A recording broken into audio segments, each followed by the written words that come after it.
ஆறுமுகம் அருளிடும் அனுதினமும் ஏறுமுகம். உலகெங்கும் உள்ள தமிழ் நெஞ்சங்களுக்கும் ஆன்மீக சொந்தங்களுக்கும் அன்பான வணக்கங்கள். நான் உங்கள் ஜோதிடர் கண்ணன் சினராஜ். இந்த பதிவில் நம்ம பார்க்கக்கூடியதுங்க செவ்வாய் பகவான் பயிற்சி பலாபலன்கள். கன்னி ராசிக்காரர்களுக்கு எந்த மாதிரியான பலன்களை தரப்போகிறார் அப்படிங்கிறத பற்றி பார்க்க போகிறோம். நம்ம சேனலை முதலாக பார்க்கக்கூடியவங்களாக இருந்தால் சப்ஸ்கிரைப் பண்ணுங்கள், பெல் பட்டனை அழுத்துங்க, ஆல் ஆப்ஷனை கொடுங்க. சரிங்களா? இந்த செவ்வாய் பகவான் இந்த பயிற்சி அப்படிங்கிறது எந்த காலகட்டத்திலிருந்து எந்த காலகட்டம் வரைக்கும் இருக்கும் அப்படின்னு சொல்லி பார்த்தோம் அப்படின்னா, விசுவாவசு வருடம் ஐப்பசி மாதம் 10ஆம் தேதி திங்கட்கிழமை 27/10/2025 அன்று பிற்பகல் 3:41 துலாம் ராசியில் இருந்து விருச்சிக ராசிக்கு பயிற்சி ஆகிறாருங்க. இந்த பயிற்சியானது கார்த்திகை மாதம் 21ஆம் தேதி ஞாயிற்றுக்கிழமை 7/12/2025 வரை துலாம் ராசியில் இருந்து விருச்சிக ராசியில் சஞ்சாரம் செய்ய போகிறாருங்க செவ்வாய் பகவான். சரிங்களா? இந்த செவ்வாய் பகவான் இந்த விருச்சிக ராசியில் சஞ்சாரம் செய்யும் இந்த ஒரு காலகட்டத்தில் கன்னி ராசிக்காரர்களுக்கும் கன்னி லக்னக்காரர்களுக்கும் எந்த மாதிரியான பலன்களை தரப்போகிறார் அப்படிங்கிறத பற்றி இந்த பதிவில் நாம் தெளிவாக பார்க்க போகிறோம். சரிங்களா? அப்போது செவ்வாய் பகவான் அப்படின்னா அவருக்கு 2 விதமான குணங்கள் இருக்குது. எந்தெந்த விதமான ஒரு குணங்கள் அப்படின்னு சொல்லி பார்த்தோம் அப்படின்னா, நல்லதையும் அவரால் செய்ய முடியுங்க, கெட்டதையும் அவரால் செய்ய முடியுங்க. அப்படின்னா எப்படிங்க அப்படின்னு கேட்டிங்கன்னா, உயிர்காரகத்துவத்தை கெடுக்கக்கூடியவராகவும் பொருள்காரகத்துவத்தை கொடுக்கக்கூடியவராகவும் இந்த செவ்வாய் பகவான் இருக்கிறாருங்க. சரிங்களா? அப்போ உயிர்காரகத்துவத்தை அளித்தும் பொருள்காரகத்துவத்தை கொடுக்கக்கூடிய அளவில் 2 விதமான பலன்களை தருபவராக தான் இந்த செவ்வாய் பகவானுடைய பலன்கள்ங்க. அப்படி பார்க்கும்போது இந்த கன்னி ராசி கன்னி லக்னக்காரர்களுக்கு செவ்வாய் பகவான் விருச்சிக ராசியில் நின்ற இடத்தில் இருந்து எந்த மாதிரியான பலனை தரார் அப்படின்னு பார்த்தோம்னா, கன்னி ராசிக்கு விருச்சிக ராசி அப்படின்றது 3ஆம் இடம். இப்போ 3ஆம் இடத்துல செவ்வாய் பகவான் நின்று இருக்கார். அப்போ இந்த 3இல் நின்ற செவ்வாய் என்ன பண்ணுவார் அப்படின்னு சொல்லி பார்த்தோம்னா, 3ஆம் இடம் அப்படிங்கிறது என்ன? கன்னிராசிக்கு தைரியஸ்தானம், வீரியஸ்தானம், சகோதரஸ்தானம் அப்படின்னு சொல்லி சொல்லுவோம், முயற்சி ஸ்தானம்னு சொல்லி சொல்லுவோம் இல்லைங்களா? அப்போ அந்த ஸ்தானத்தில் கோச்சார பிரகாரம் இப்போ செவ்வாய் பகவான் அந்த 3ஆம் இடத்துல நின்றுருக்கிறார். அது கோச்சார பிரகாரமாக இருந்தாலும் ஒரு ஆணுடைய ஜாதகம் அல்லது ஒரு பெண்ணினுடைய ஜாதகமாக இருந்தாலும் ஜனன காலகட்டத்தில் அந்த 3ஆம் இடத்துல செவ்வாய் பகவான் நின்றாலும் எந்த மாதிரியான பலனை கொடுப்பான் அப்படின்னு சொல்லி பார்த்தோம்னா, சத்துருக்கள்கிட்டேருந்து உங்களுடைய பயத்தை போக்குவான். அப்படின்னா எதிராளிகள்கிட்ட இருந்து நீங்கள் தைரியமான ஒரு முறையில் செயல்படுறதுக்குண்டான வாய்ப்பை உங்களுக்கு வாரி வழங்குவான். அப்போ எதிரிகளை வெல்லக்கூடிய ஒரு பலத்தை கொடுக்கக்கூடிய அளவில் தான் அந்த 3ஆம் இடத்துல செவ்வாய் நின்று உங்களுக்கு சாதகம். சரிங்களா? அப்போ அதே போல் அந்த 3ஆம் இடத்துல அந்த செவ்வாய் பகவான் நின்றால் உங்களுக்கு எந்த மாதிரி எப்படி அப்படின்னு சொல்லி கேட்டிங்க அப்படின்னா, தன லாபம் பெருகும். லாபத்தை மிகப்பெரிய அளவில் நீங்கள் உருவாக்குவீங்க. லாபகரமான விஷயங்கள் உங்களுக்கு கட்டாயமாக உங்களுக்கு கை கொடுக்கும். சரிங்களா? அப்போ அதே போல் அதை விட இன்னொரு விஷயம் என்ன அப்படின்னா, கடவுள் முருகப்பெருமானுடைய அனுகிரகத்தை முழுமையாக அவங்களுக்கு கிடைக்கும். அந்த முருகப்பெருமானுடைய அனுகிரகம் அப்படிங்கிறது எந்த ராசி எந்த லக்னமாக இருந்தாலும் 3ஆம் இடத்துல செவ்வாய் பகவான் இருந்தால் கண்டிப்பாக அவங்களுக்கு அந்த பகவானுடைய ஆதிக்கம் அப்படிங்கிறது அவங்களுக்கு இருக்குங்க. சரிங்களா? அப்போ அந்த மாதிரி ஒரு திறமையான ஒரு தகுதியான ஒரு நல்ல அனுகூலத்தை கொடுக்கக்கூடிய இடத்துல தான் இந்த செவ்வாய் பகவான் உங்களுக்கு வந்து நின்று இருக்கிறார். சரிங்களா?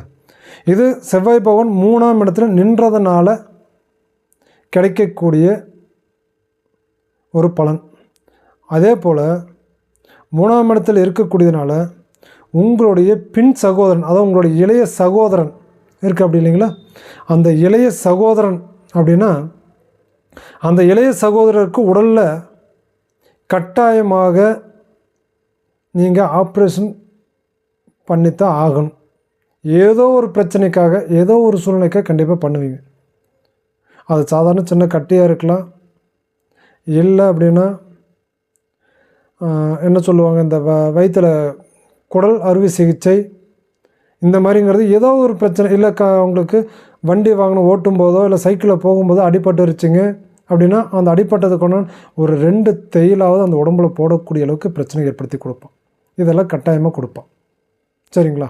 3ஆம் இடத்தில் செவ்வாய் பகவான் இருந்தால் இது நின்ற இடத்திற்கு உண்டான ஒரு பலன்க. அதுக்கு அடுத்தபடியாக வந்து பார்த்தோம்னா செவ்வாய் பகவான் அவருக்கு பார்வை அப்படிங்கிறது 3 கட்டங்களுக்கு இருக்குது. அப்படி எது என்னென்ன அது என்னென்ன அப்படின்னு பார்த்தோம்னா 4, 7, 8 இந்த 3 இடத்த வந்து அவர் பார்வை பார்ப்பார். அந்த மாதிரி பார்வை பார்க்கும்போது இந்த கன்னி ராசி, இந்த கன்னி லக்னக்காரர்களுக்கு விருச்சிக ராசியில் இருக்கக்கூடிய செவ்வாய் பகவான் 4ஆம் இட பார்வையாக கும்ப ராசியை பார்வை பார்க்குறாருங்க. அப்போ அந்த கும்ப ராசி அப்படிங்கிறது கன்னி ராசிக்கு எத்தனாம் இடம் அப்படின்னு பார்த்தோம்னா 6ஆம் இடம். அப்போ 6ஆம் இடம் அப்படிங்கிறது என்ன? ருணரோக சத்ருஸ்தானம். ருணரோக சத்ருஸ்தானம் அப்படின்னு சொல்லுவோம். அப்போ அந்த ருணரோக அந்த சத்ருஸ்தானத்தில் என்ன மாதிரியான விஷயங்கள் இருக்கும் அப்படின்னு சொல்லி பார்த்தோம்னா அந்த இடத்துல கடன், நோய் அப்படிங்கிறது அந்த இடத்துல கொடுக்கக்கூடிய இடம் தான் அந்த 6ஆம் இடம். சரிங்களா? அப்போ அந்த 6ஆம் இடத்தை இந்த செவ்வாய் பகவான் பார்வை பார்க்கும்போது உங்களுக்கு எதிரிகளால் இருக்கக்கூடிய தொல்லைகள் நீங்கும். சத்துருக்களால் இருந்த பிரச்சனை இந்த 40 நாட்களுக்கு கட்டாயமாக உங்களுக்கு குறைஞ்சிரும். இந்த தேதிக்கு முன்னாடி இருந்த உங்களுக்கோட பிரச்சனைகள் இந்த 40 நாளைக்கு அந்த பிரச்சனைகள் இருக்காது. எதிரிகளோட தொல்லைகள் கண்டிப்பாக இருக்காது. செய்யக்கூடிய தொழிலாக இருந்துட்டாலும், இருக்கக்கூடிய வீடாக இருந்துட்டாலும், பழக்க வழக்கங்கள் அந்த பிரச்சனை இருந்துட்டாலும் கண்டிப்பாக அந்த பிரச்சனை உங்களை விட்டு விலகும், தீரும். இந்த 40 நாட்களுக்கு கடன் அப்படிங்கிற ஒரு பிரச்சனை உங்களை கழுத்தை நெரிக்கக்கூடிய அளவுக்கு இருந்திருக்கும் அப்படின்னு இருந்தாலுமே இந்த 40 நாளில் அந்த டென்ஷன்லேருந்து நீங்கள் வெளியில் வந்துடுவீங்க.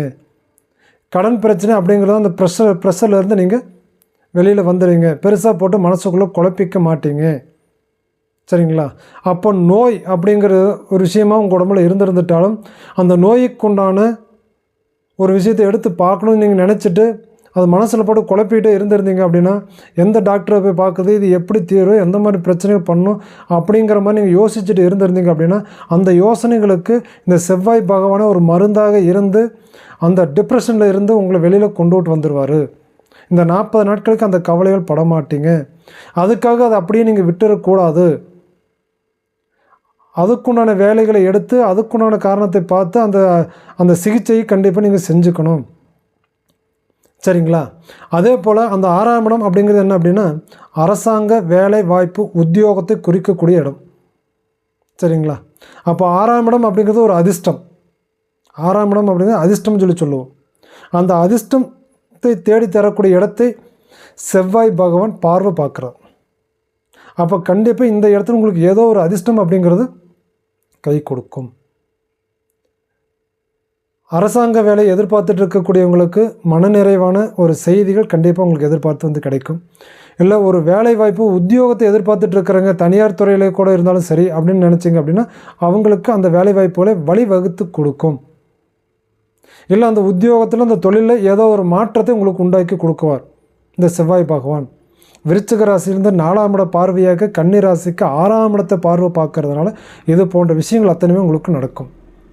சரிங்களா? அதுக்கு அடுத்தபடியாக அந்த விருச்சிக ராசியிலேருந்து 7ஆம் இட பார்வையாக ரிஷப ராசியை பார்வை பார்க்குறோம். அந்த ரிஷப ராசி அப்படிங்கிறது கன்னி ராசிக்கு எத்தனாம் இடம் அப்படின்னு சொல்லி பார்த்தோம்னா 9ஆம் இடம். சரிங்களா? அப்போ அந்த 9ஆம் இடம் அப்படிங்கிறது என்ன? பிதிருஸ்தானகம், பாக்கியஸ்தானம் அப்படின்னு சொல்லுவோம். சரிங்களா? அப்போ அந்த பிதிருஸ்தானம் பாக்கியஸ்தானம் அப்படிங்கிறது 2 வகை. அப்போ நம்ம முதல்ல என்ன சொன்னோம், உயிர்காரகத்துவத்தை கெடுப்பான், பொருட்காரகத்துவத்தை கொடுப்பான். அப்படின்னா அந்த பிதிரு அப்படிங்கிறது யார், அப்பா. உங்கள் அப்பாவுக்கு கட்டாயமாக பிரச்சனை கொடுக்கும், கண்டிப்பாக பாதிப்புகளை ஏற்படுத்துவான். உடலை கெடுப்பான், உள்ளத்தை கெடுப்பான், மனதை கெடுப்பான்.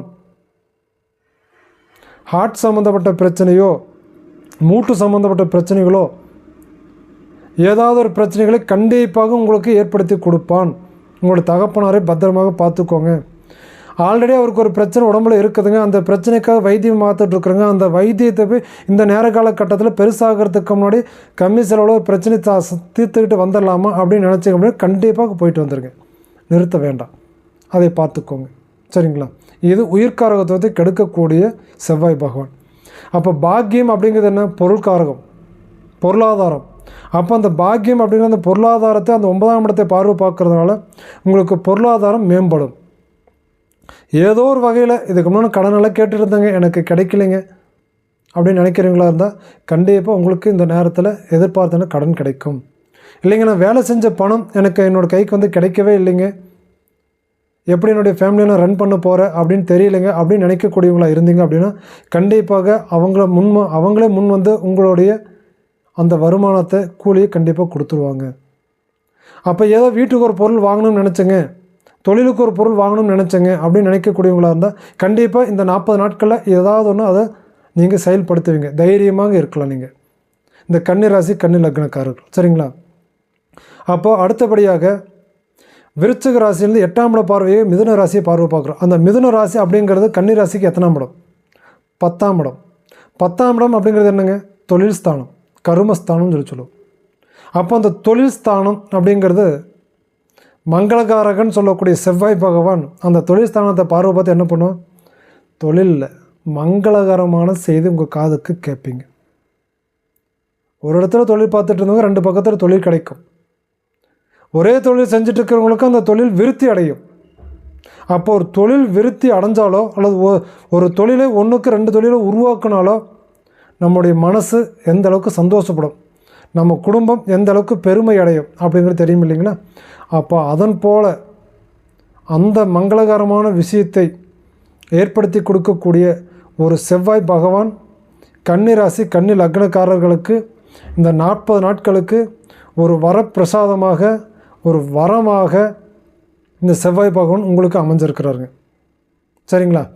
ஆக இந்த 40 நாளுக்கு இந்த செவ்வாய் பகவானுடைய அனுகிரகத்தை வாங்கி நீங்கள் என்ன செய்யணும், எதை சாதிக்கணும், அதுக்கு ஒரு அடித்தளம் போடணும்னு நினைக்கிறீங்களோ அதை கட்டாயமாக போட்டுக்கோங்க. கண்டிப்பாக நீங்கள் நல்லா இருப்பீங்க. சரிங்களா? இந்த பதிவு உங்களுக்கு பிடிச்சிருந்தா லைக் பண்ணுங்கள், ஷேர் பண்ணுங்கள், கமெண்டில் சொல்லுங்கள். மீண்டும் உங்களை அடுத்த பதிவில் ஆங்கில புத்தாண்டு புது வருட பலன்களோடு உங்களை வந்து சந்திக்கிறேங்க. உங்களிடமிருந்து விடைபெறுவது உங்கள் ஜோதிடர் கண்ணன் சினராஜ். நன்றி, வணக்கம்.